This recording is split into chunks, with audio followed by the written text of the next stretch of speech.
എന്നെ പിടിക്കാൻ പറ്റുമെങ്കിൽ പിടിക്കടാ.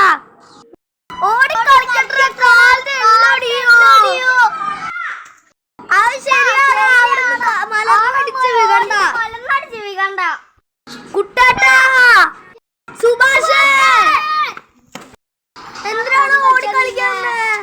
കണ്ടില്ല, തെന്നി വീണ് കാല് ഓടിഞ്ഞ് കാലം ഒടിഞ്ഞതാണ്.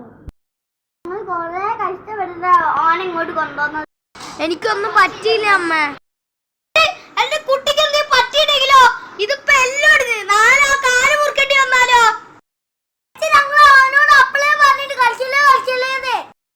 എന്നാ ശരി, ഞാൻ ഇപ്പൊ പീടിയെ പോയി വരാം. ഓനങ്ങൾ നോക്കണം. ആരാണ് ഈ സുഭാഷ്? എന്നാ സുഭാഷ്, നിങ്ങളെ കാലിൽ ചെറുതായിട്ട് ഒരു ഓപ്പറേഷൻ വേണം കേട്ടോ. ഡോക്ടർ എന്നോട് വന്ന് പറയാൻ പറഞ്ഞതാണ്. പേടിക്കാനൊന്നുമില്ല, അത്ര വേദനയൊന്നും ഉണ്ടാവില്ല കേട്ടോ സുഭാഷേ.